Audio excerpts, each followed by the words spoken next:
Myslíš? Ale já to mám říkám moku. No, dívejte se, dělali to? Ty jak poznáš, že letíš dopředu a dozadu?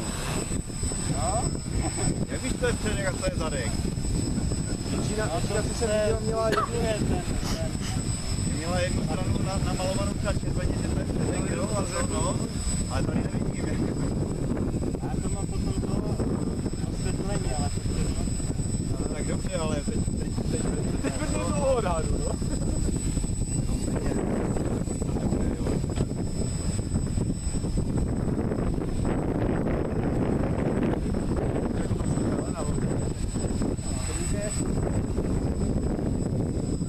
Ale občas tam je komu nějak kráva nahoře.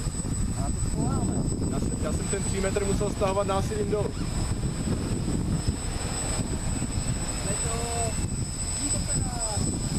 Furt to lítá líp, jak tady ti komáři, co tady provadějí.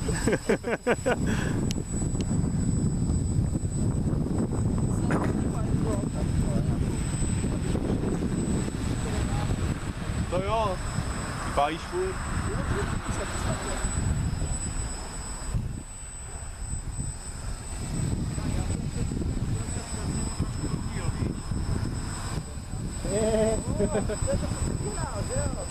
To kuráň dostal, jo, a převěl mi to.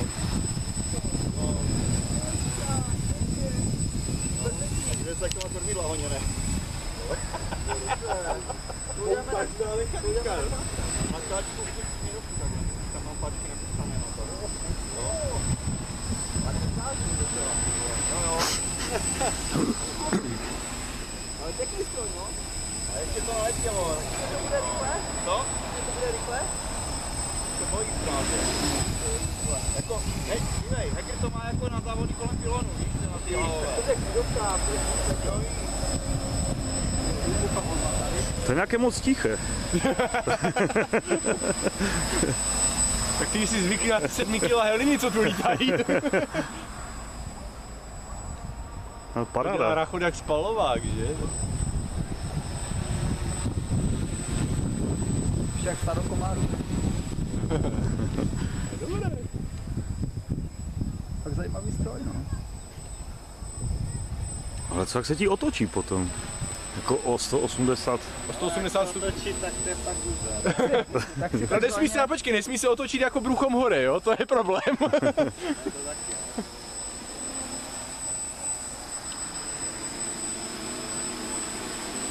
To na rozdíl od heliny tomuhle kolektiv nepředěláš. Na opačnou stranu. To je fakt drsný východ. Hromada drátů. Hromada drátů, jo.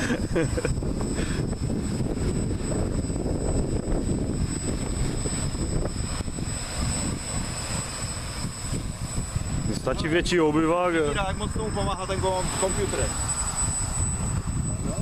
Za celý let ještě nešel na knipli, On by teoreticky vzato měl vlastně udržovat stabilitu, že? Měl by, no. A jenom jakmile hrábneš do kormidel, tak se začne někam sunout. Jo. Plus vlastně musí udržovat výšku. Ne, protože na helině sice taky gyrou vlastně ti lidi v útulku, jako jo. To je Už bolí ruce, to stojí moc dlouho na jednom Ale místě. Halina ti bere vlastně No, záleží kolik odhlídá, že to víro. Jinak bez padlovou mechaniku tak hlídá všechno. hlídá všechno. Jo, musí mít vlastně kontrolovat. A musí přistat na heliportu, Tak to by asi Číka s Hockingem nebavilo tady protože je to. to svým stylem je to Počkej, vrtulník už jsi než viděl letadlo. simulator přemety? Ne? Tak to uvidíme, ne? Heliport jako vyšitý, vole. No, Pavel mi to ukazoval s takovým tím prťavým malým, co měl na prodejně. Jo, tu berušku. Skvělý výkon.